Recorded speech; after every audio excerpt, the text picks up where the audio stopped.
One day I'm gonna be everything I wanna be. I don't let it get the most of me. One day I'm gonna be free. I wanna be everything I'm gonna be. My future right in front of me. One day I'm gonna be free. I wanna be free. So let me be free. From the depths of darkness, a voice emerges. A host with a fire burning in his soul. With a heart of steel and a spirit unbroken. He rides on two wheels ready to claim his throne. Amidst the chaos and the thunderous roar, insane wheels rise as a force to be reckoned with. Fueled by the power that only metal can bestow. He takes his stand, refusing to submit. Insane wheels hear his battle cry. A metal mayhem that will never die. With engines roaring, he paves his way. A legend in the making, day by day.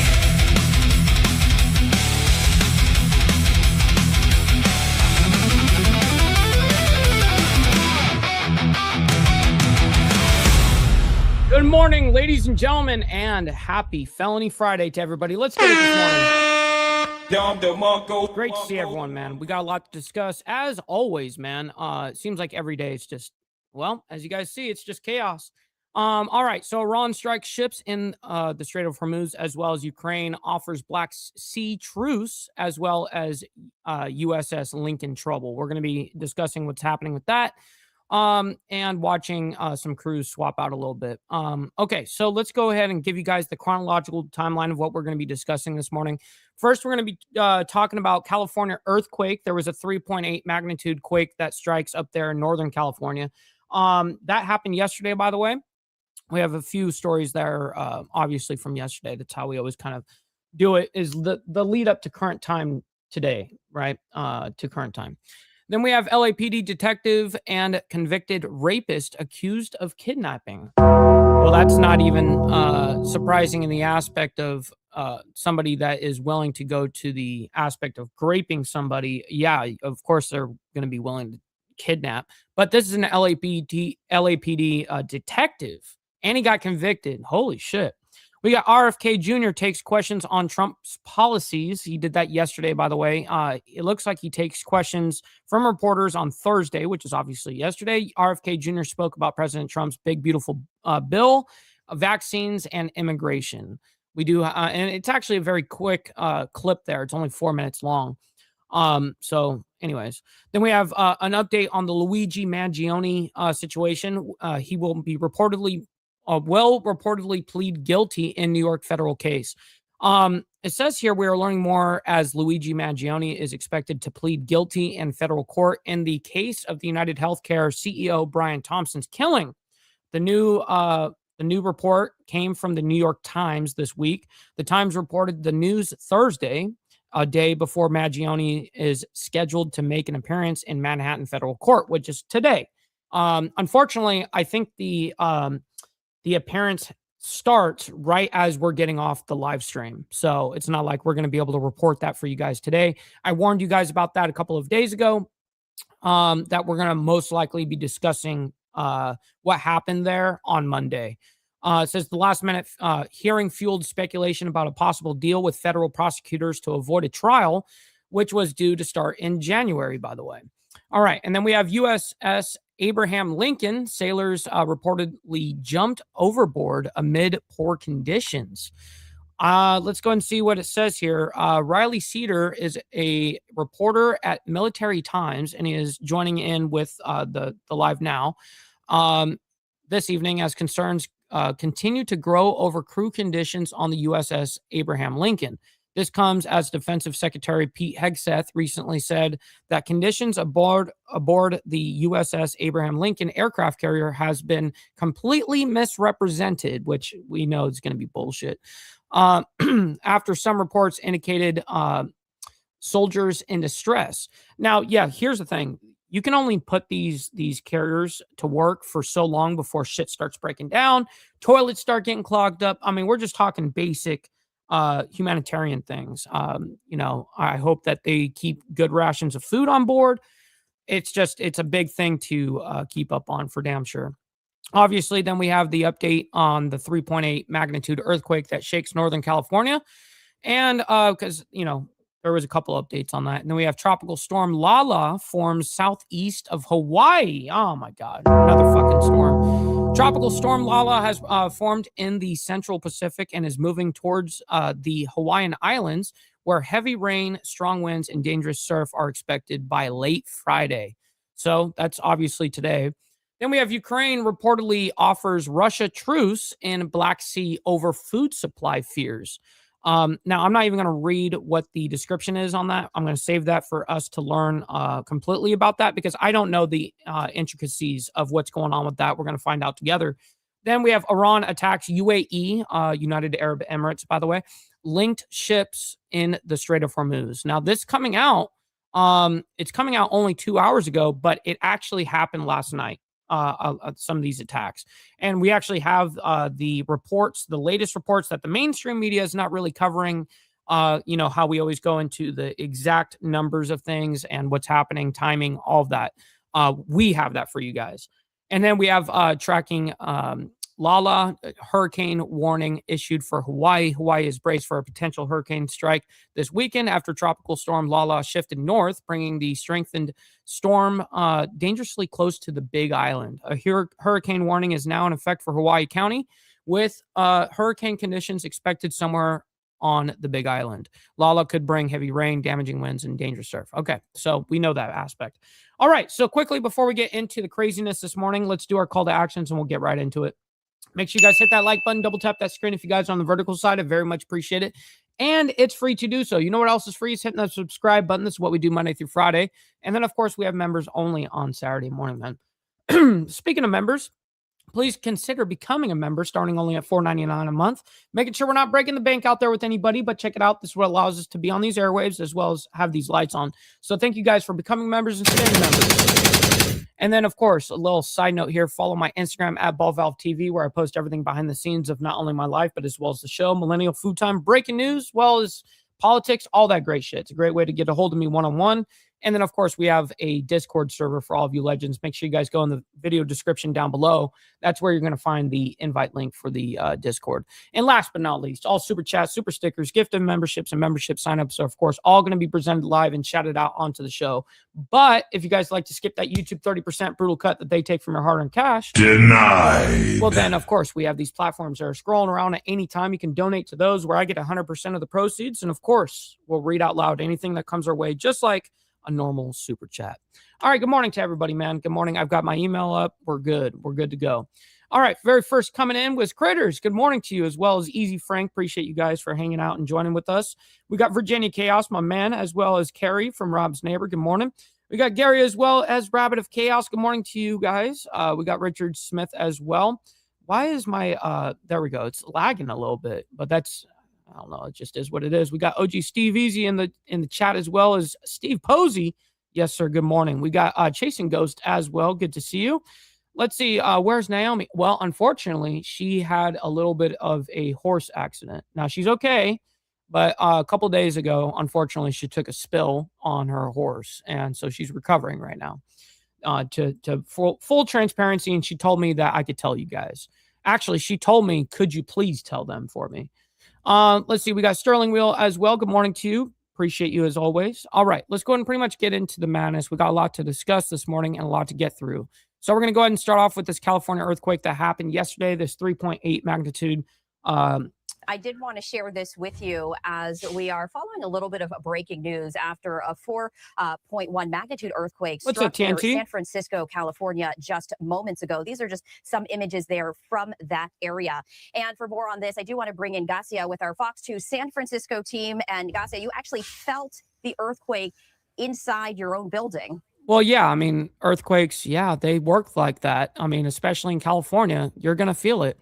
Now, they had it happen up there in Northern California. I obviously was born and raised in SoCal, Southern California.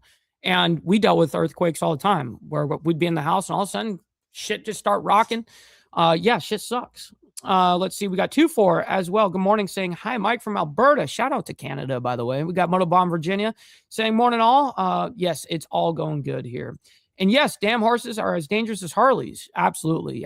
Actually, I would say horses are even more dangerous in the aspect that they can act on their own. They can act and react on their own. And they're a flight animal, man. So anyways.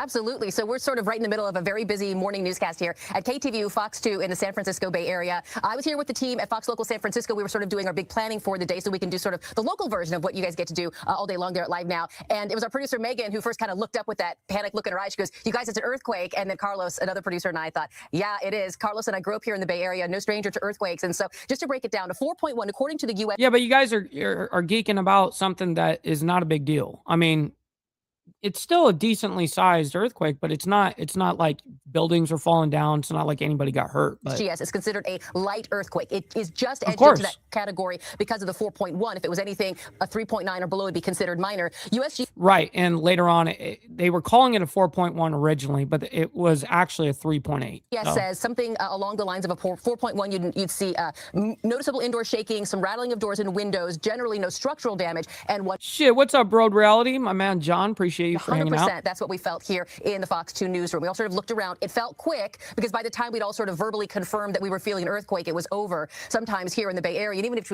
yeah, there's times, man, one thing I don't miss about California, there'd be times where you would just stop in place, whatever you're doing, and just be like, is that an earthquake?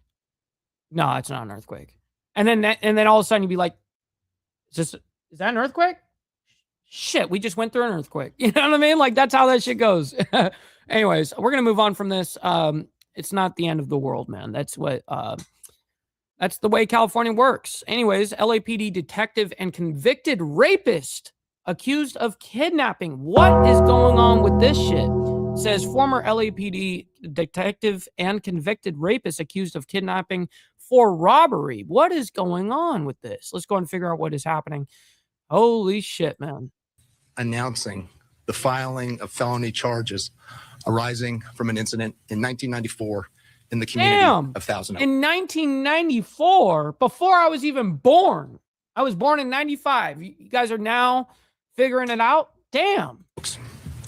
Before Sheriff Freihoff and I go into the details of that alleged offense, I want to take an opportunity to introduce all of you to SW. She will be going by her initials only. She will courageously provide a statement to all of us. Thereafter, she will leave the press conference and not take any questions. We respectfully ask. That's not surprising.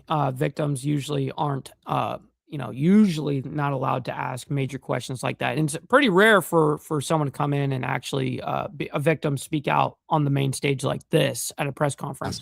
That you abide by her request for privacy. Yeah, TNT, no doubt. DA investigators visited SW, and they informed her about a dark chapter of her past, a traumatic one that by the news itself had been ripped open. Undeterred, SW told DA investigators that she wanted to go forward and make sure that her alleged attacker was held accountable in Ventura County. And what's up, No Grow? So I guess this happened in Ventura County. That justice would ultimately be pursued. It is in 1994, by the way. My honor to introduce you to SW. SW is the victim, I'm assuming? Yes. Good morning. In 1994, I was brutally victimized by a man I didn't know in Thousand Oaks. Turns out I was not his only victim. When he was sentenced in Los Angeles County to 102 years in prison for his attacks on other victims, I believe that he would serve the rest of his life in prison. Oh shit! I'm guessing he got out. For that reason, what's up, Charlie Rose? Good morning. Be dismissed because I believe justice had been served. A few months ago, when investigators from the Ventura County District Attorney's Office contacted... Oh, so California letting out cops and rapists, convicted felons.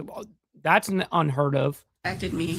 I was shocked to hear not only that this man was walking free, but he'd been out of prison for 6 years. Damn! The justice that I and his other... He'd even been out for the last 6 years. Holy shit. I bet you her heart just totally sank to her stomach when she found that out. Was denied when he was only required to serve a fraction of the sentence he earned.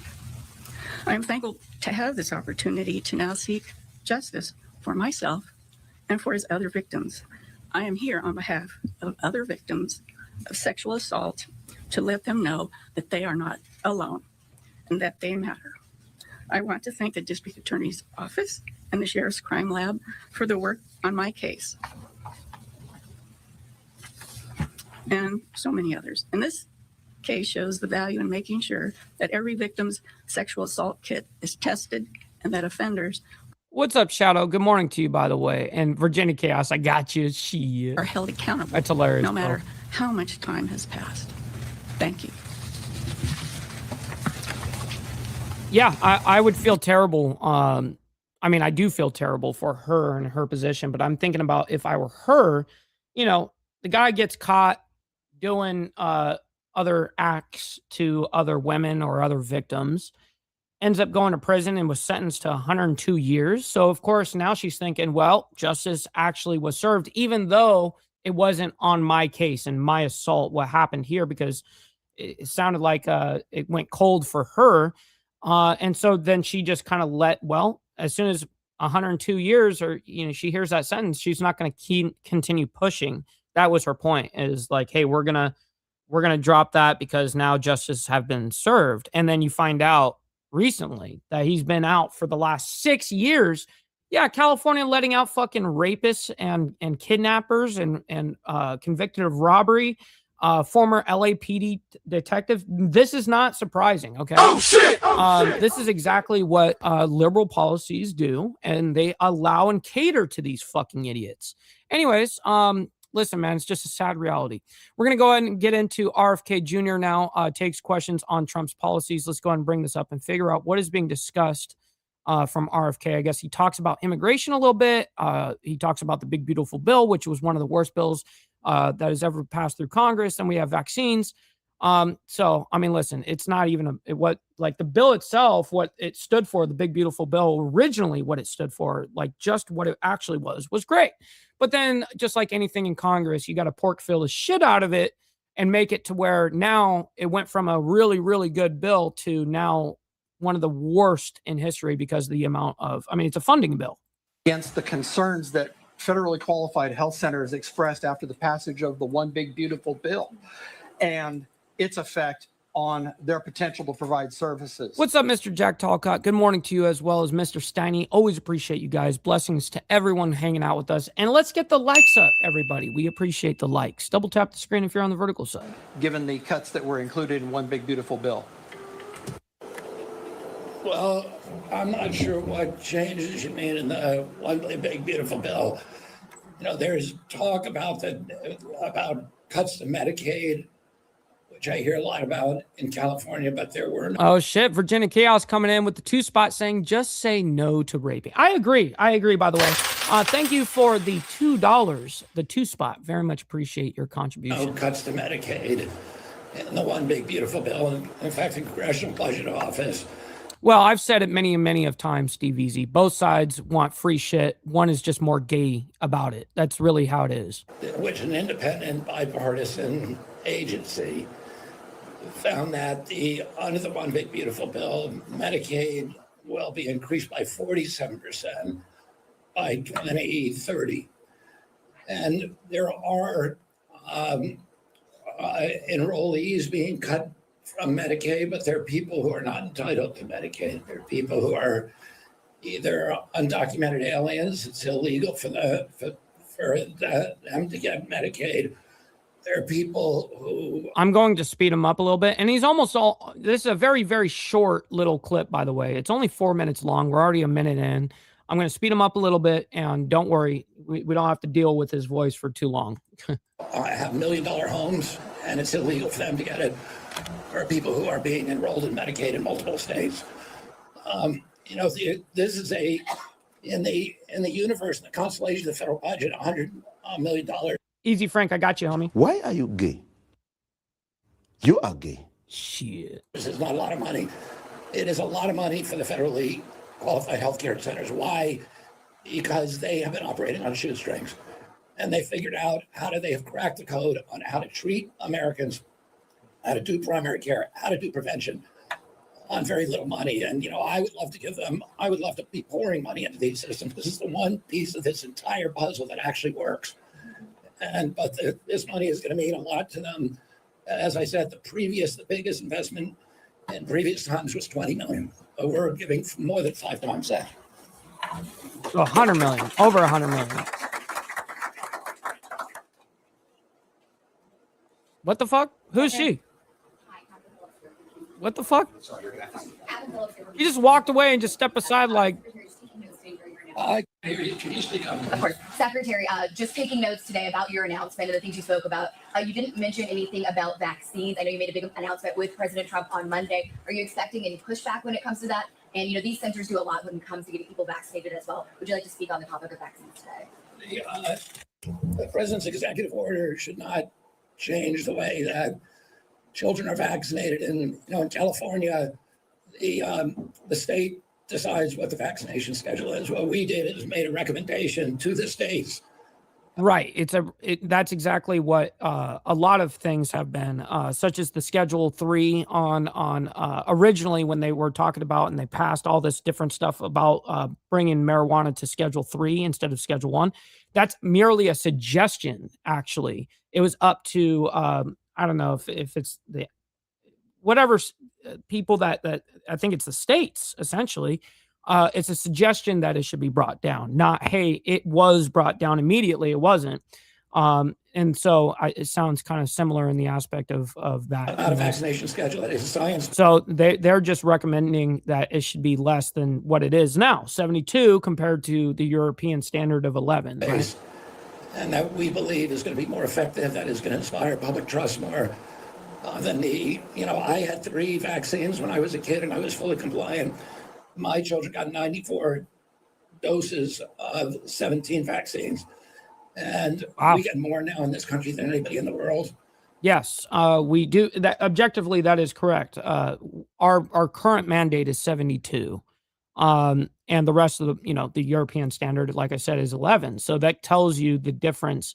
That, it's a money-making machine. And if you can make it a mandated thing, that's a humongous moneymaker for those companies that make those vaccines and shit like that. And they are not safety tested prior to approval. And that's something that we are now correcting. What we did is look at the European schedules and what other nations are doing and taking the best model and making a recommendation.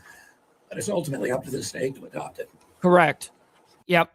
Again, it's not like it's changing overnight, like, oh, this is what it is now. Again, it's just a suggestion to the states. Okay, so we've got an update. Luigi Maggioni will reportedly plead guilty in New York federal case. Now, obviously, his trial is, or whatever, is set for today. It's going to be happening about an hour after we get off the live stream. Actually, I think it's right when we get off the live stream is when his whole trial or whatever is supposed to start. But nonetheless, let me go ahead and it's his how do you plea? You know what I mean? And it sounds like he is going to say that he was guilty. He plead guilty. So we'll see what Welcome happens. back into Live Now from Fox. Oops. I'm Andy Mack, turning our attention to New York City, and we could get a guilty plea as early as tomorrow in the accused CEO killer Luigi. Hey, you ain't gotta lie, Steve Easy. I know it was. I mean, it's got to be 195,000 doses or something like that, or maybe 19,500. There's no way it was only 195, homie. Mangione case, as that's the belief of attorneys, as they called a last-minute meeting ahead of the scheduled trial for next year, and also the state case set to begin in a matter of days. For more on this, let's go out to Fox News national correspondent Brian Yennis with the latest.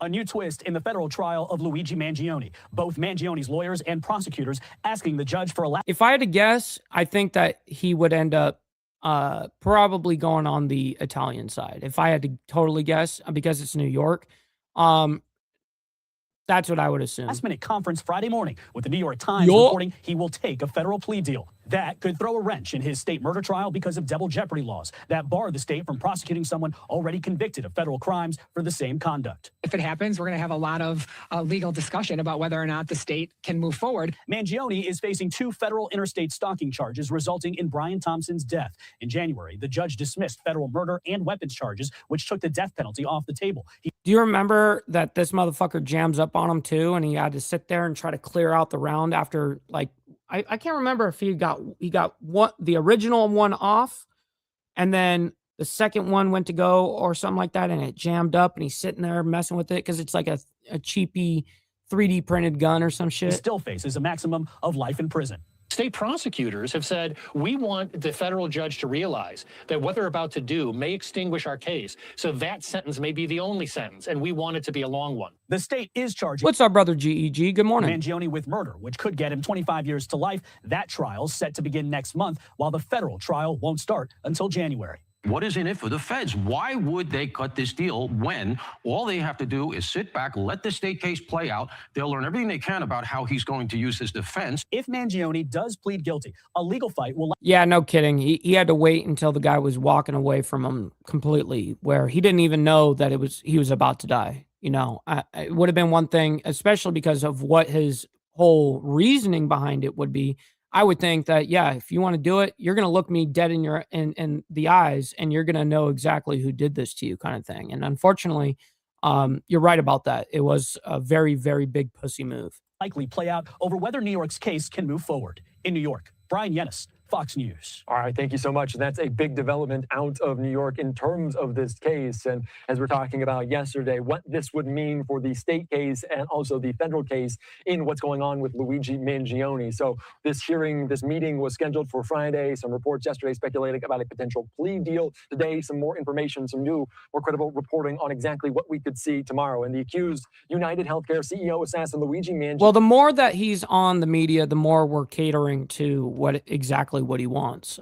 To be honest, I mean, all these guys, they want to be recognized for what they did, and they want to feel,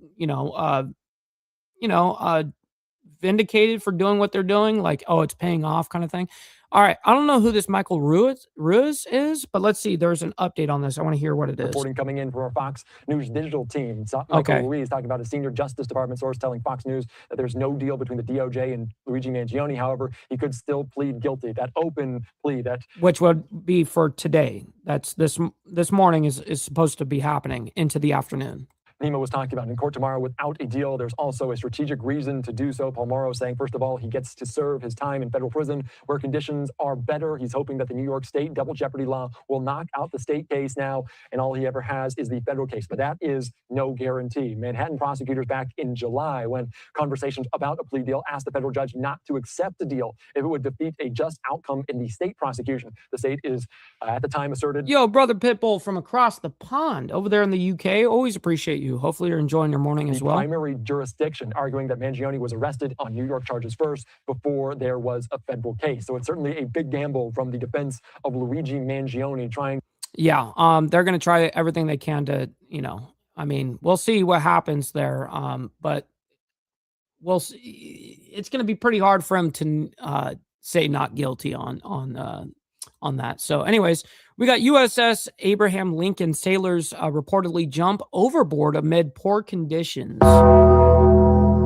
Man, and I totally believe it, by the way. When these aircraft carriers are out there doing what they do, it only can operate for so long before things start, just general maintenance, whether it be the toilets. I mean, there's all sorts of things, whether it's the food, doesn't matter. Just everything kind of over the period of time is going to get worse conditions. Unfortunately, that's just the way it works. So it sounds like people are actually jumping overboard for whatever reason. We'll figure out right now. All right, Andy Mack, you're on live now from Fox. Let's turn our attention right now to the Middle East. More developments as the U.S. and Iran remain at an impasse. Good morning, Jamie, by the way. Hopefully you're enjoying your felony Friday. For negotiations over ending the conflict between the two. What's up, Hardwire? Are You too. Reopening the Strait of Hormuz. Despite the stalemate, tens of thousands of U.S. service members remain deployed in the Middle East. But there are new concerning reports of deteriorating morale amongst troops. For more on this, let's go out to Rebecca Castor with the latest. U.S. forces in the Middle East remain on high alert, ready to return to combat operations against Iran should President Trump give the order. At some point, maybe they'll do something and then they get blown away. But right now, we're in a very good position. But sailors aboard the USS Abraham Lincoln aircraft carrier are reportedly not in a good position. At a town hall with Navy leadership last week, some family members expressed concerns the Lincoln's prolonged deployment. And you got to remember, it's not like a normal ship where you've got anywhere from 18 to maybe even 30 people as crew. You got 5,000 people on an aircraft carrier, and not all of them are sailors like that. A lot of you actually even have normal civilians on board that are working on there as well. It's just a lot of people, man, and it's brutal. It is affecting sailors. I wouldn't want to do it. Mental health, and there are reports some have even tried to jump overboard. Oh shit, Brother Pitbull coming in with the YouTube membership, by the way. Very much appreciate it. Let's go. Let's fucking go, my man. Welcome back in to the members, man. Listen, make sure you join in with us tomorrow morning. Speaking of members, we're going to be doing our members only tomorrow morning. We do it every Saturday morning at 10 a.m. Central Standard Time. If you guys are newly into the subscriptions, or you got gifted a member or whatever, make sure you join up tomorrow. It's a good time. Democratic Senator Richard Blumenthal sent a letter to Pentagon leaders Wednesday highlighting the deteriorating mental health conditions, along with reports of supply shortages, water contamination, plumbing issues, and safety concerns. This war is so reckless and so costly without clear aims or ends. With negotiations between the U.S. and Iran seemingly at a standstill, it's unlikely. Oh, shit. That is a major W. We got Virginia Chaos dropping it like it's absolutely hot. Let's go, dude. Very much appreciate that. And then, of course, Pitbull as well gifting out. Not only did he sign up for himself, but he also gave one out as well. So I very much appreciate that. Virginia Chaos, thank you for the massive donation there. That goes a long way. If you guys got these memberships, man, I encourage you to hang out with us tomorrow morning. It's going to be a good time. We don't discuss any of this crazy shit. We actually have a good time. I promise that. So troops will be recalled from the Middle East anytime soon. Right now, both sides are claiming control over the Strait of Hormuz, and some military analysts believe it will take a return to combat to break Iran's grip on the critical waterway. If we hammer these guys the way we know we can, then they're on their knees for sure. And the sooner we do that, we declare victory. In regards to the USS Lincoln, Arizona Democrat Ruben Gallego is calling for a bipartisan Senate delegation to visit the aircraft carrier and inspect conditions. Yes, in that'd Washington, be great. Rebecca Castor, Fox News. All right, thank you so much for that. And some military families and lawmakers, as you heard, elevating some of those concerns over morale. And we should be doing everything we absolutely can to be making sure that those our equipment is always in top-notch condition, even during warfare.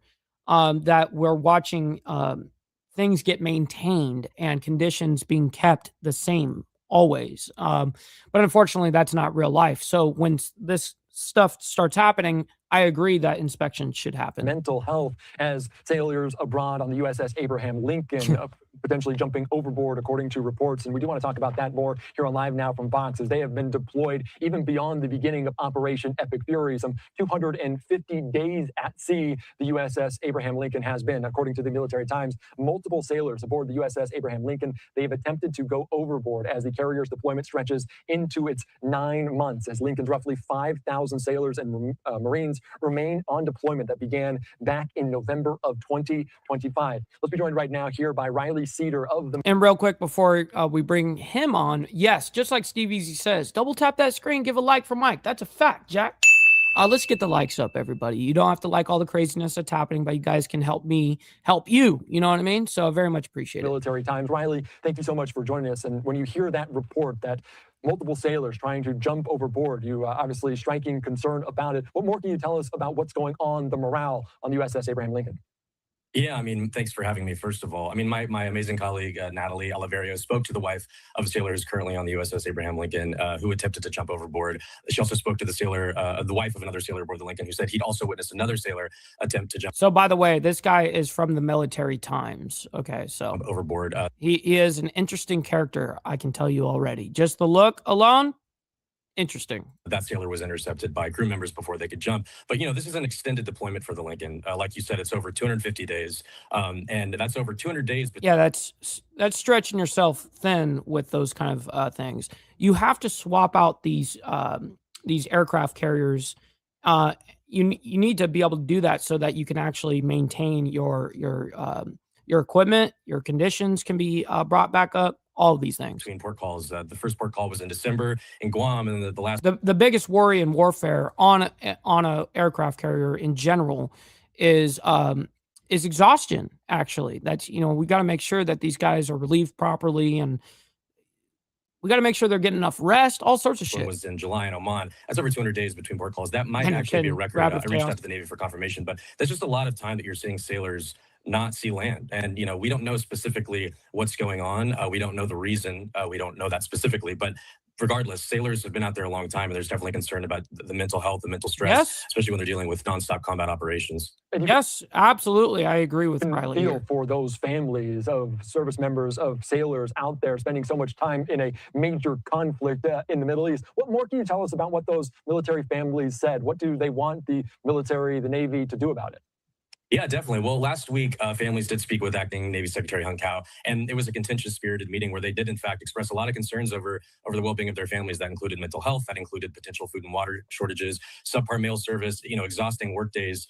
See, and that's exactly what I all those things we already explained right here. It's facts, even down to the food. Absolutely. And they raised a lot of these concerns. The Navy is obviously listening to them, but right now, these families are just worried about their family members.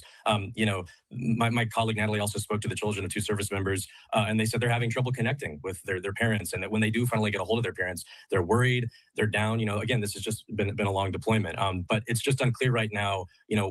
What's coming down the pike. They're out there, they're still out there, and there's just the Navy's going to remain tight-lipped about ongoing operations. Of course, families are concerned, and they're not going to really pay too much of attention on the mainstream side about allegations like this. They always try their damnedest to kind of not they're tight-lipped on stuff like that. So we got a report here. It says the Navy says the USS Lincoln is operating in a quote a highly contested environment, and since supplies were quote disrupted by combat actions, leadership prioritized mission critical supplies, first food, then hygiene items, then mail. But in April, the CNO called such reports, quote, false. Oh, shit. All right. So let's go ahead and skip ahead here and see if we get any other. We do. There's going to be lots of them, actually, it looks like. Notice talking about a concern. This coming out from Notice. Concerns about the conditions aboard the USS Abraham Lincoln mounted after families described service members' attempts to jump overboard. Now, Senator Richard Blumenthal is demanding answers, and good on demanding answers on things like this. Absolutely. Then we have Richard Blumenthal puts out a post. It says the Trump administration must explain what they are doing to support sailors on the USS Abraham Lincoln who have been continuously at sea for nearly 7 months. Widespread reports of supply shortages, plumbing issues, like what I was saying, being able to flush toilets, your shower's not getting backed up, all sorts of shit. Plumbing issues, deteriorating mental health, of course, that's the biggest, and more demand immediate attention. And it looks like he actually has the United States Senate letterhead up at the top. And so this was sent, obviously, to, it looks like Pete Hegseth, or yes, it is. That's where it was headed to. So let's see what else we can get out of this report. Acting Secretary of the Navy, Hung Kao. Last week in San Diego, I spent time on the waterfront with the fleet as they continued to train and prepare to deploy. From surface and aviation crews to our special operators, the focus is clear. It is the dedication of our people and their daily grind that drives our warfighting readiness, ensuring we are all ready to execute any mission wherever our nation calls. Okay, let's go ahead and see what else they bring up here. If there's any more big posts, reports. Let's see. This one's coming out from Pete Hegseth. The USS Abraham Lincoln has held the line for the country, and they've done a fantastic job. So that looks like one of his replies on the whole thing. And there's a video actually that follows this. Let's see what happens. Over mental health and poor deteriorating surprise is being misrepresented. Let's take you out to this quote, this bite from just a little bit ago. Completely misrepresented. Listen, we make sure that every ship, every crew, every captain has... He said completely misrepresented. ...everything we can provide them at every single moment. Some deployments are longer than others, and I have more respect and gratitude for those sailors than anybody. What they do in those high seas and those austere conditions with less port calls, it's incredible. Americans don't understand what it's like to do that. So, well, I can also agree that most people cannot even fathom what this is like. Not been on a ship like including that. Me, by the way. I feel it. I want them home as soon as everybody else too. I want folks rotated as quickly as possible. I just happen to have a little bit more of an idea because of the aspect of me, you know, prior to me losing my leg, my whole career was on the waterfront. I want the best for them. My commanders know that. Our service secretaries know that. The president expects that. And so to that crew and to all those crews, we're going to do everything we can for you. And we're so grateful for their dedication of that crew and others. They've held the line for the country, and they've done a fantastic job. All right, dedicated is definitely... Yeah, anyways, so he says completely misrepresented. All right, but I definitely know that these conditions do go down. Again, I know that he's going to try his best to cover his own situation up. But the truth is yes, I mean, very basic things, hair getting clogged up in the drains and you know, when you're showering, like all these things, it all matters. And it takes maintenance, man. And it takes time to do that. And you need to be off of wartime to be able to really focus on that. We got Brother So Loud in the chat, by the way, so showing love from the boondocks of North Carolina. Always appreciate that. All right, so let's go ahead and get into now our next story here. We're actually going to skip this. We got Tropical Storm Lala formed southeast of Hawaii. We actually have two updates on this. One from late last night, it looks like, and then one from this morning. So just about an hour ago. So we have the updates, but nonetheless, let's go and figure out what's happening with this. On this Thursday, we are tracking some severe weather in multiple parts of the United States, but I want to bring our focus to the area near Hawaii as this post coming from Fox Weather's hurricane headquarters. Totally, the National Steve. Hurricane Center declared Tropical Storm Lala this morning in the Central Pacific with Hawaii in the bullseye for impacts. The big And by the way, Virginia Chaos, he says shit looks like looks inside a prison. Yeah, well, it looks and feels exactly what you're talking about. Absolutely. I've had many of friends that have been on those aircraft carriers, and it's brutal when they're deployed and shit. Bracing for what could become significant hazards this weekend as Tropical Storm Lala has formed southeast of Hawaii today. Forecasters are warning that this could strengthen into a hurricane. So I want to bring into the conversation right now Fox Weather's Brian Norcross. Brian, thanks so much for joining us here on Live Now from Fox. Oh, it's good to be here with you. And yeah, this is a very serious situation for Hawaii. It's a very unusual storm to have a significant storm, likely a hurricane, coming at them from this angle. It's going to affect every Hawaiian island, but yeah, I guess it's going to go right through them. Especially the big island of... It changed course, I guess, in the last 24 hours. It totally changed course. And so now it's... Hawaii's in jeopardy. Hawaii. I can show you this to you here where we stand right now. 45-mile-an-hour winds. The 5 o'clock Eastern time advisory. That's yeah, that shit was headed straight to them. That was the first time me seeing the radar of it. We got Dragon Classy, by the way. Good morning to you. Great to see you in the chat. Hopefully you're enjoying your Felony Friday. AM in Hawaii time. Here, let me go back to that. And now watch as we look close up here. You can see what's happening with the storm right now. It's wrapping up, and it's getting more of a uniform shape. It's been very disorganized, but that's a sign it's intensifying, and it's a sign it's going to continue in the Hurricane Center. And the tracking of the storm was going straight to fucking Hawaii. I know that they're going to bring it back up here in a minute, but I do want to hear what he's got to say. the track right up to the big island there. And here you can see the intensification, 60 miles an hour later tonight, and ends up at hurricane force, 75 miles per hour. That would be hurricane force, moving by somewhere near the southern tip of the big island on Saturday.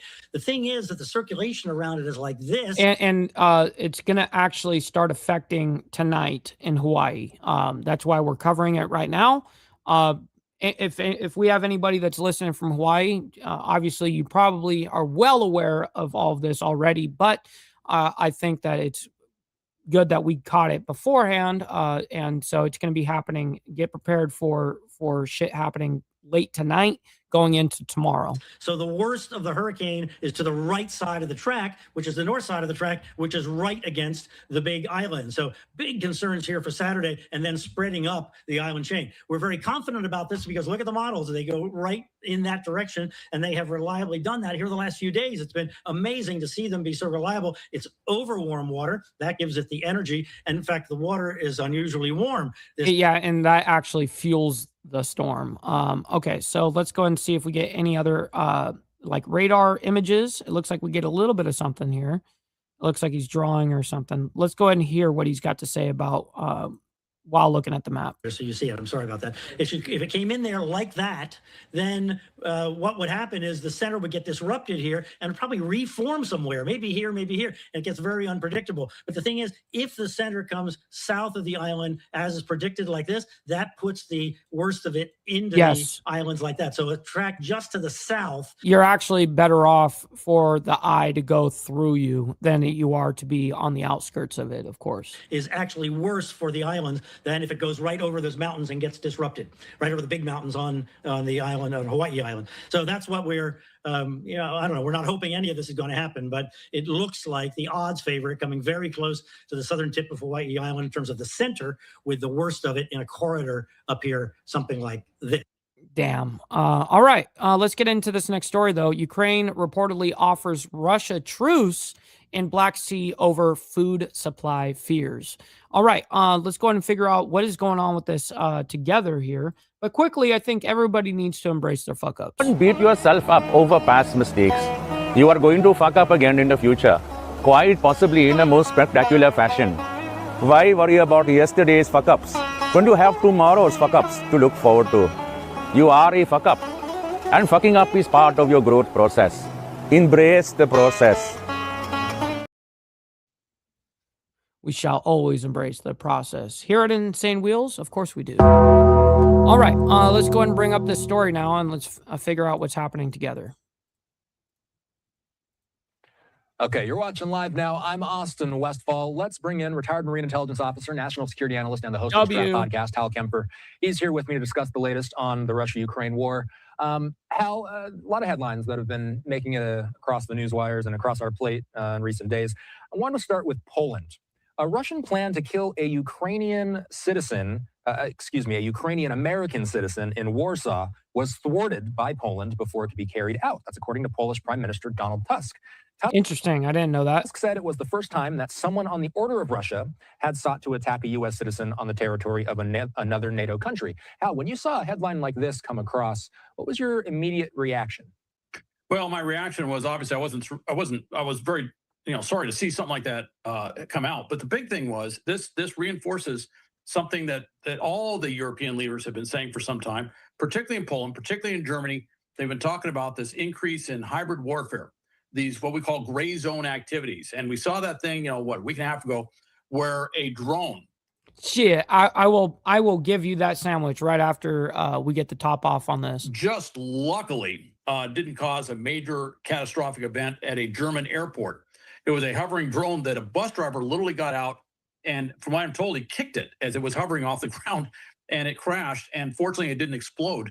But that was clearly, everyone's looking at that saying, clearly tied to Russia. We have seen Russia do covert activities, assassinations, usually of defectors that have gone to the West. But we've seen this before, and but this is the first time we've seen them do something that takes to this order. They're going after a U.S. citizen. Yeah, he was Ukrainian, naturalized citizen, American citizen, but he's a U.S. citizen, and they were planning an assassination attempt or planning assassination. Right. This is that ramping up, and it shows a little bit about the desperation that Putin's feeling that he would even consider something like this as an operation. And one wonders what would be the retaliation, what would be the Well, and that's exactly what he's getting at is like if he had to do that, he trust me, Putin knows that there's going to be retaliation for acts like that being carried out. Now, luckily, it didn't actually happen, but there was a plot to make sure that it did happen. So, yeah, that is a valid point that Hal brings up. U.S. reaction to it. And maybe he thinks the U.S. reaction would not be so great, so he could possibly get away with it. Maybe he thinks this would deter other Ukrainian Americans from speaking out about what's going on. Whatever the convoluted math is in Putin's head, it definitely escalates things. Yeah, no doubt. Something that's worth tracking, certainly. Especially, I'll be looking for more from Prime Minister Tusk. He was the one that made that announcement. Let's talk about the Black Sea. It's been in the news as of late. Reuters is saying this is the big conversation right here, right now, this morning. Ukraine has sent Russia an offer suggesting that they both halt attacks on civilian targets in the Black Sea after mounting strikes on vessels and ports there raised fears over global food supplies. Reuters says the offer to suspend What's up, sick bastard? My man, good morning. Happy Felony Friday. attacks was transmitted by Kyiv via a third party, and Ukraine was still waiting for a response at last check. Hal, you and I have talked about... Oh, shit, my man coming Virginia Chaos on the Cash App, my man. Thank you very much. He sends in a 20 spot. Holy shit. He says, end of a long week. Here's some beer and sandwich money. Yo! Beer and sandwich money is all I could ask for, man. I very much appreciate it. Man, motherfuckers talk all the shit they want. But you see me, I'm sitting up here snacking on this big ass sandwich, not getting a fuck. Kiss my dick, motherfucker. W sandwich and beers, by the way. So absolutely. You know that your man is going to get down with some drinks tonight. You know what I mean? The Black Sea quite a bit over the years. Tell us about the food angle to this, though. What exactly is this report getting at? Well, what it's getting at is they need to ship all that grain out of Ukraine, and it's a tremendous amount of grain. There's other things that other foodstuffs they ship out of there, but primarily they go through the Black Sea. And what's happened is Russia's been doing all these strikes, particularly against the port of Odessa. Keep in mind, despite Ukrainian gains on the battlefield, they still don't have a whole lot of seaport area. No, I'm not a very good sandwich maker, homie. Now I've got to admit, you saw the sandwich that I made, 4 days ago or whatever, that bacon, turkey, and cheddar, man, I get down a little bit. I mean, I don't put like condiments on my sandwiches though. I'm a staunch advocate against mayo at all costs. So it's very confined. It's all, it's all to the other side of Crimea, basically pushing over to Moldova, and they have Odessa, and it's been getting hammered over and over again by Russia with drones and missiles. And there's been a number of ships that have been hit, so they can't get the grain out. Now, they've tried other ways. They're trying to ship it out by rail, but there's only limited rail capability. There was a thing, they were taking the ships and they were going down and hitting the river system, going into Romania and taking it up the Danube and across the river system. But now they've run into another problem. Yeah, that's right, Road Reality. Disavow, just dislike the video, unsubscribe. Absolutely. Which is, it's a very dry summer. It's a very hot summer in Europe. And a lot of the rivers have dried up. It's kind of famous. It's been in the news. They've seen sunken ships have suddenly risen from the depths. But with that said, they can't get those big barges full of grain all the way across Europe. So there's a real problem getting that grain out of there. At the same time, I would mention, and we've talked about this. Now, what he's getting at is the Black Sea is on a global aspect, especially the region, but in a global aspect, they do supply a lot of, food throughout the world through there, but especially the region. And that's what he's getting at. Grain has been hitting Russian tankers and hitting all sorts of Russian ships in the Sea of Azov. What's up, Mr. Wildcard? Good morning. They've been hitting ports and other ships along the Black Sea. So Ukraine's going into this with a very, pardon the expression, strong hand or strong cards. So they can make a legitimate offer. And this would be something that would provide relief to Russia, but it would also provide tremendous relief to those Ukrainian farmers and to those around the world that buy Ukrainian grain. So you and I were talking offline before we got on the broadcast here. Russia's defense ministry, I'm going to read this, said on Wednesday that it had intercepted and destroyed 502 Ukrainian drones over various regions overnight and had hit a fuel depot in the port of Odessa, which you were alluding to. The Russians saying that they had intercepted and destroyed 500 Ukrainian drones. Hal, what are you taking away from that? First off, it's a huge amount. One night. That's what really jumped. Yeah, that's what's crazy. In a single night, not in like the aspect of a month or something like that. In a single night, was able to take down that many drones. Ukrainian drones. Hal, what are you taking away from that? First off, it's one night. That's what really jumps out to me, Austin. I'll tell you, I looked at that headline. I said, first, this is a Russian saying they shot that down. The Russians wouldn't say 500 unless, of course, it was a heck of a lot more, and they were trying to downplay the number of drones. Second off, these are all, a lot of these are long-range drones. At the very least, are intermediate-range drones, but these are drones that go for a very long ways. We just saw them hit a refinery 800 miles from the Ukrainian border. That is not the longest thing. They've hit it close to 1,300 miles from the Ukrainian border, actually longer. They've hit all the way up north, all the way on the other side of the Urals. They've hit in Siberia. The thing with this, what this says is, not only do they have, we've said that many of times, Steve, and I know that you know that. But it's definitely interesting watching the landscape of modern warfare, how it's turned into everything drone related, and war is changing with technology and availability of supplies, and it's just it's crazy. It's crazy because I think of it as pretty pussy, actually, because you're able to fly a drone from inside of an office, you know what I mean, and kill somebody, and you didn't even have to actually go out there and face a threat, So anyways, capability, but they have the capacity. They got mass. 500 drones. That's the type of numbers that we used to see Russia would launch in one night into Ukraine. We're not seeing Russia launch drone waves that big anymore, but now we're seeing. Well, exactly what Hal just said right there, Gary. Not seeing too many big waves of these drones going out like that humongously on the Russia side. There is, of course, it does happen where these big drone, what would you call them? A swarm of drones.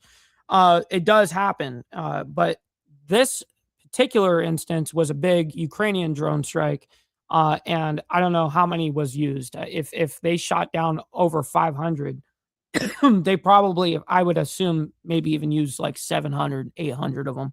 Into Ukraine. We're not seeing Russia launch drone waves that big anymore, but now we're seeing the Ukrainians doing it, and they're doing it all over Russia. The Ukrainians are doing it hard. Massive air defense problem. What Ukraine has done very smartly is they hit places where the Russians don't. What's up, Fidel? Good to see you, by the way, my man. Happy Felony Friday. Don't have their air defenses. Their air defenses are not ubiquitous. You can only put them in certain places. And so what they've done is they take those weaknesses, those gaps in the Russian air defense lines, and they hit them. And that's why you're seeing all sorts of places. I mean, who puts an S-400 battery to protect a wild berries distribution facility, which is their version of Amazon? Nobody. But the Russians are using it for logistics, and the Ukrainians are hitting wild berries, having tremendous economic and psychological impact on the Russians, along with the direct impact on Russian logistics. So there's some very smart targeting going on, but there's a tremendous amount of targeting going on with a lot of Ukrainian drones, and it just gives you a sense of how many drones the Ukrainians are building and fielding on any given day. Yes, and we are watching those numbers from the Ukrainian side go up for damn sure on the amount of drones that they are using. All right, we're going to go ahead and move on into the actual main story. We always highlight one main story, and we put on the thumbnail, Hormuz attack. As you guys can see on the title, Iran strikes ships in Hormuz. So let's go ahead and get into this report, but then I actually have, after the report for you guys, from whatever they say on Live Now, I have the numbers written out for you guys, so I'll read out that after the report. So anyways, for some reason, I thought I was sharing it, but I'm not. Let me go ahead and bring this up. Here we go. All right, and as we approach the top of the hour here, my name is Josh Breslow, and the time is 6:57 on the East Coast and 3:57 on the West Coast. You can see right there on the right-hand side of your screen a live look over the Strait of Hormuz at this hour, and of course, we do have to get to the latest here on the U.S.-Iran conflict. I'm going to pop this up on your screen to give you a look as Bahrain is condemning a, quote, Iranian terrorist attack in the Strait of Hormuz on 2 ships linked to the United Arab Emirates. This right here from Iran International. Now, all of this was coming out this morning, but just so everyone's clear, though all of this was breaking this morning, this actually happened last night. This happened yesterday evening. And I have those stats for you, the timeline as well. English, as they say, Bahrain condemned an Iranian attack on 2 tankers belonging to the United Arab Emirates ADNOC as they crossed the strait, calling it a serious threat to regional security and maritime navigation. Bahrain's foreign ministry today describing the incident as a, quote, Iranian terrorist attack, and said it violated international law and rules governing freedom of navigation.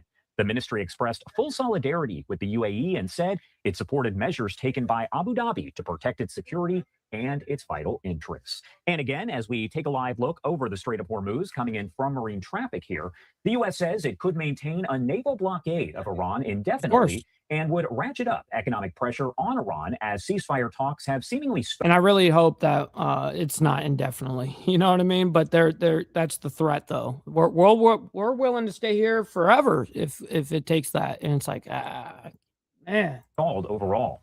U.S. Treasury Secretary Scott Bessent now saying the U.S. is preparing to impose measures on Iran that are, quote, unprecedented in the history of a country's economic isolation. So again, so much to discuss here. So I do want to bring in Don Brown, former Pentagon official, Navy JAG officer, and U.S. federal prosecutor. Thank you so much for taking the time to be here with us today. Josh, thank you for having me. So I really don't care right now. If this was an official Pentagon official right now, but this is a former Pentagon official. So I mean, I do respect his position and his knowledge and all that stuff, but truly I want to get into the numbers and stuff quickly before we do any of that, because he's going to go on for, I'm sure, a minute. And what I have to present is better, I think. Anyways, okay, so this morning, the report obviously is real, but there's an important timing distinction that needs to be made. The attack occurred Thursday evening in the Strait of Hormuz, while UKMTO and major outlets published expanding the reporting of it this morning, Friday, August 14th. Now, what happened? The United Kingdom Maritime Trade Operations, UKMTO, says military authorities reported that a tanker was struck by an unmanned aerial vehicle, which is a drone, while making an outbound transit through the Strait of Hormuz. The incident occurred at approximately 15:52, which is 3:52 p.m. GMT Thursday. So which would be about 10:52 a.m. Central Standard Time. The good news is that this is not a catastrophic hit, UKMTO says. The tanker suffered minor damage. All crew members are safe and accounted for. No environmental damage has been reported. UKMTO has not publicly identified the tanker in its warning, and UKMTO itself did not attribute responsibility for the attack. But there's a bigger story. 2 ADNOC vessels were also attacked. The Abu Dhabi National Oil Company says 2 of its vessels were attacked Thursday evening while transiting the Strait of Hormuz. The Associated Press reports that UKMTO received reports of 2 vessels suffering minor damage from drone attacks, apparently corresponding to the 2 ADNOC vessels. Excuse me. Now, that came out from the Associated Press. Now, the United Arab Emirates is directly blaming Iran for this. The UAE Foreign Ministry accused Iran of carrying out a, quote, hostile Iranian attack, and especially accused Iran's Revolutionary Guards, the IRGC, of targeting commercial shipping. Iran has not responded to the accusations in the latest Reuters reports. And this coming out right before we started the show, by the way. I did all this research on it. That distinction matters right there. UKMTO confirms drone attacks on vessels. ADNOC confirms 2 of its vessels were attacked, and the UAE attributes those attacks to Iran. But Iranian responsibility has not been independently established by UKMTO. Hormuz traffic is now approaching a standstill. Okay, so Reuters reports this morning that shipping through the Strait of Hormuz has, quote, ground to a near still, a standstill. So it says Kepler tracking showed only 2 vessels had actually completed transits Friday at the time of Reuters reports, with another LPG tanker entering the Gulf. Critically, Reuters says no crude oil shipments were visible through the Hormuz Friday at that point. So for perspective, before the war started, the normal average was, I mean, anywhere from 100, there's different reports, but anywhere from 130 to 250. Now they're saying more than 130 ships per day.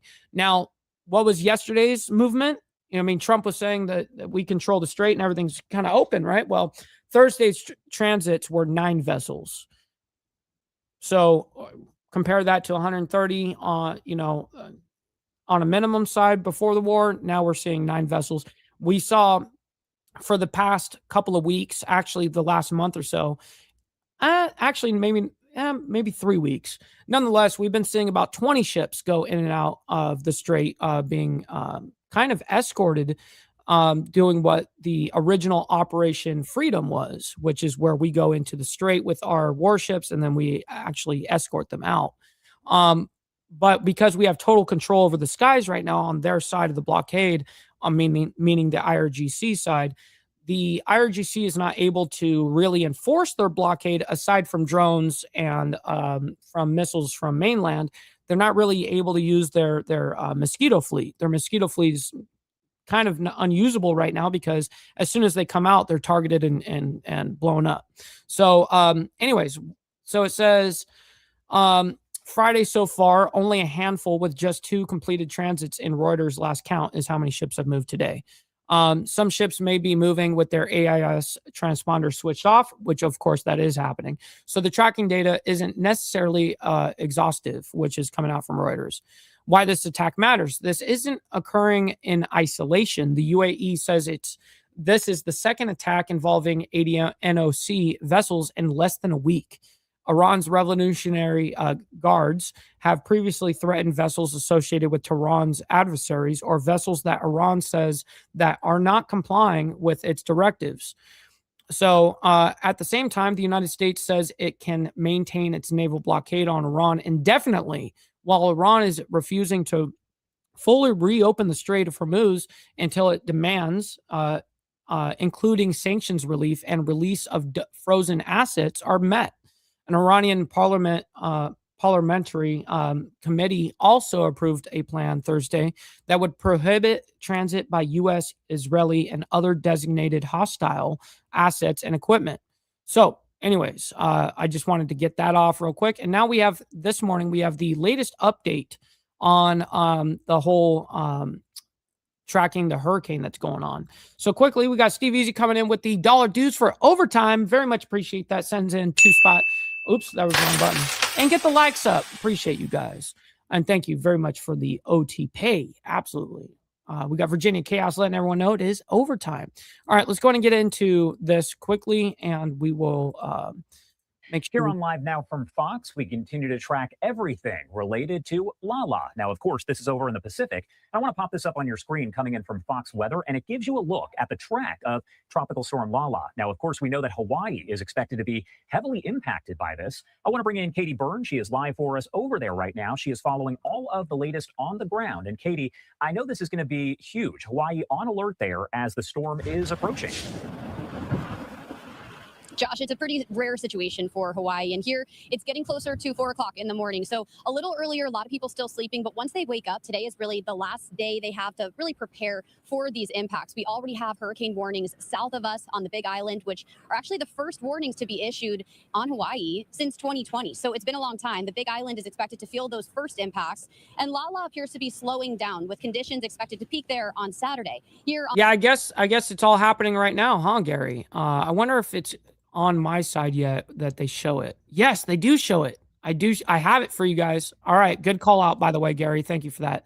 I have it for you guys. So we're going to go into a little bit more overtime. But real quick, let's get over this report because Hawaii is in danger for tonight and tomorrow. On for Oahu, sure. We're in Honolulu. The worst weather for us is likely closer to Sunday. But according to the National Weather Service, we could see rain measured in feet, flooding, mudslides, and hurricane-force wind gusts, all possible in parts of the state. A direct hurricane hit here in Hawaii. It's rare, happening just 3 times in the last 77 years. So locals say they're hoping Lala loses steam. Yeah, Hawaii is definitely had a rough year. It's great that it doesn't, be too bad. So nobody gets hurt. But it's bringing us waves, so that's a good thing. Yeah. Listen, Hawaiians, they care about the waves, man. On the Big Island this morning, the mayor there says long lines have already formed at stores and gas stations as people prepare for possible outages. And he says evacuations are a part of the conversation right now. We're ready to mobilize evacuations, right? So tomorrow, Saturday, we're going to close down our beaches. And we're telling folks, it depends where you live on the island. If you live close to the shoreline, then it's high surf you got to be aware of. And if you live a little bit more mauka or mountainside, then it could be flooding.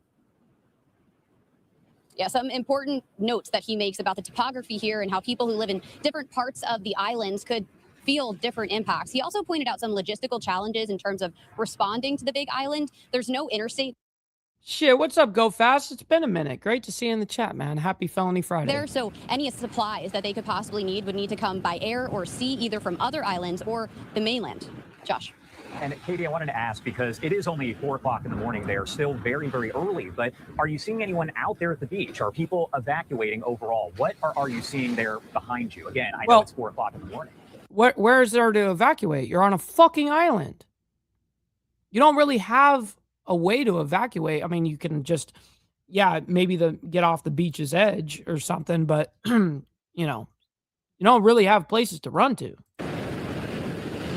You know, surprisingly, there are a couple people out. I think some are just waiting on the sunrise. I'm sure it'll be absolutely beautiful. But we know in the early hours, we're likely to see those surfers come out too and take advantage of those big waves that the locals are pointing out and looking forward to, because they live for that out here. So I am expecting to see some activity as the sun comes up. But we've already seen a couple people here and there. Still no evacuations in place for us here. So we have not only locals to talk to, but a lot of tourists in town too. And a lot of them have told me if this storm means that they have to add a couple days to their vacation, they're okay with that.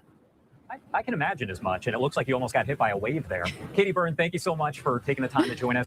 Go Fast. No, I didn't see it. Didn't come through. I'm looking. Nope, it didn't.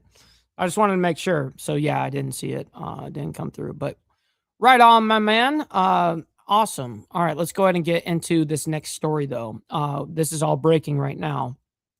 And appreciate you, of course, my man. Let me go ahead and bring up this. This is breaking this morning here. Luigi Mangione pleads guilty to Fed murder charges. Quote, I shot Brian Thompson. All right, let's go ahead and figure out what's happening here. You're watching live now from Fox as we're continuing to follow this breaking news as Luigi Mangione is prepared to plead guilty in this federal case. And we have rapid updates coming in here. I'm glancing over at my notes here. Fox News reporting all of this as they have a reporter inside the courtroom. Luigi Mangione is now being given the opportunity to speak. And this is currently being reported. Mangione is now speaking, and he admits he traveled to New York with the intent to shoot United Healthcare CEO Brian We all know that. Thompson. This is just coming out here as Mangione, once again, now having his turn to speak there in court. We also heard that the judge will not sentence Mangione today, but the judge may or may not impose different sentence than recommended in a government letter. The big news here, though, is that we are hearing from Mangione, as he just said there, he confessed his intent to shoot Brian Thompson, the United Healthcare CEO. Live looks coming in here outside of the courthouse. We're going to head back out to our Fox 5 New York team. They have been covering this extensively. Let's listen in. And then, as you were talking about earlier, he just went there and he waited until Brian Thompson, the CEO. So this is reporting from federal court in Manhattan. Quote, I shot Mr. Thompson in Manhattan. Mangione tells the judge, adding, quote, I understood that my actions would place him in fear or death or bodily injury. I knew what I was doing was illegal, end quote. And then a minute before that, he said he printed a gun with a 3D printer and affixated it with a silencer. Walked by, and there he was. He was covered pretty much from head to toe. Luigi Mangione, he had a mask on, pulls out a gun. It has a silencer on it and fires multiple shots into Brian Thompson's back. And here is the statement. Here are the words, quote, I shot Mr. Thompson in Manhattan, Mangione tells the judge, adding, I understand that my actions would place him in fear of death or bodily harm, bodily injury. I knew what I was doing was illegal. It seems to me, obviously, these are his words, right? But those are carefully calculated words that clearly he has gone over. Of course, I'm sure that his defense attorney has told him exactly what he needs to say. And they have figured out exactly what he wanted to say with his attorneys and his defense team before sitting here. I mean, those are the words. I shot Mr. Thompson in Manhattan. That's right. And this is something like you were saying right now. This is not a haphazard thing where he just decides, oh, I'm going to say this. Premeditated. No, they sit down, they go over the exact language, and then they go over that language again because his legal team, in doing so, is trying to do the best job as well for their client, who is now pleading guilty to murder. And in some sense. Right. And now the defense is just going to try to get him the less charge as possible. What he is saying there is that I had a problem with United Healthcare in particular. That's right. Because I had a medical issue. Because I had a medical issue. I was upset about the costs of this, and this is why I did it. But so much of his support, as you know, was from people who saw him as this vigilante of justice because of attention that he, in that manifesto, had allegedly said, which it looks like now we can sort of confirm it, and that he stood as this vigilante of justice who was going to carry this out. This is sort of narrowing that a little bit. So, Linda, we'll go to a quick break, and when we come back, it looks like we're getting very close to the end of this guilty plea from Luigi Mangione. The words that he said in court this morning: "I shot Mr. Thompson in Manhattan." We'll be right back. Okay, well, it's still going to go right back into live now. Our Fox 5 New York team going to break, but this just coming out here from Fox News, Mangione has officially pleaded guilty to federal charges. The judge has accepted that plea there in Lower Manhattan, and we have this live look coming in here. They've been showing this door quite a bit. I want to stay on this image. Not sure why. Maybe we're expecting someone to speak here shortly. But again, this just coming in here, Luigi Mangione officially pleading guilty to federal charges. The judge has accepted that plea. However, we also just learned that the judge will not be sentencing Mangione today, as U.S. Judge Margaret Garnett told Mangione that he could face a maximum sentence of life in federal prison if he changed his plea to guilty, but said she would not hand down that sentence today. There's no parole in the federal prison system, and the judge asked Mangione if he'd seen a letter from the government with a recommended sentencing range, and he confirmed that he has, but Garnett had also said she may impose a different sentence than what was recommended in that. Really? The judge actually is considering giving a different recommended, it's different than what the recommended charges would be. Now we have this blog that I've been showing here. All right. Okay, this is also just coming in. Mangione sentencing set for December 18th, as we're just talking about how the judge. Okay, December 18th is when it's going to happen. Fuck, why is it always so long, man? They always got to drag these things out. Like, you can't do this shit tomorrow? Said she would not be sentencing him today.